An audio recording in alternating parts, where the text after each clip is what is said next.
Bueno, chámame Berio e estamos aquí para proxectar A Furada Negra.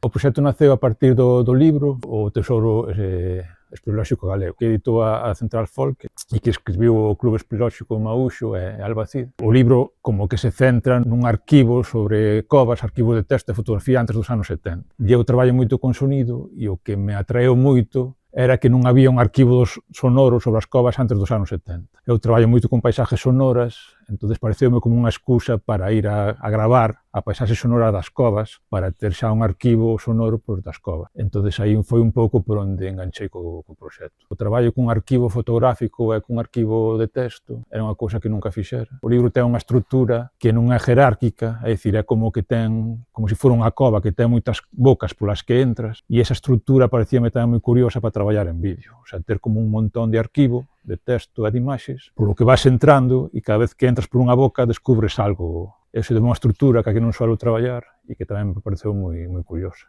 O primeiro que fixemos foi ir a gravar covas, fomos co Clube Maúxo, fomos por varias covas galegas e tamén do norte de Portugal e fomos gravando o sonido desas covas. Algúnas tiñan moita reverberación, outras tiñan moita presencia da auga, outras eran moi secas e, bueno, ese foi como o primeiro acercamento. E despois foi un traballo de montaxe, de montar todo ese arquivo. E o proceso foi un pouco con esta idea tamén de entrar nunha cova, de ir abrindo o libro e ir descubrindo por cada folla que había aí. E despois houve moito traballo tamén de reconstruir ou de imaginar o sonido para cada diapositiva, digamos.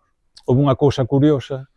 Quero dicir, nos fixemos as grabacións do sonido das covas, pero o sonido da película non é só de sonido de covas. Hai como moitos outros tipos de sonidos, hai músicas tamén, hai outro tipo de paisaxes sonoras, hai como cánticos de animales, hai tamén como recollidas de personas que falan sobre a búsqueda de ouro, o sea, hai moito tipo de sonidos. E houve como unha relación curiosa entre a imagen e o sonido que se construía para esa imagen. A veces ten unha relación máis diexética, digamos, hai como un sonido que se corresponde máis co que se está vendo ca imagen, pero depois danse outro tipo de relacións que a priori non terían por que ter unha conexión evidente. Claro, o sonido, desde o punto de vista temporal, é igual o que é máis contemporáneo no noso tempo, pero sí que é verdade que igual o sonido é o que permite navegar máis por esa liña temporal da película, dun pasado e un presente.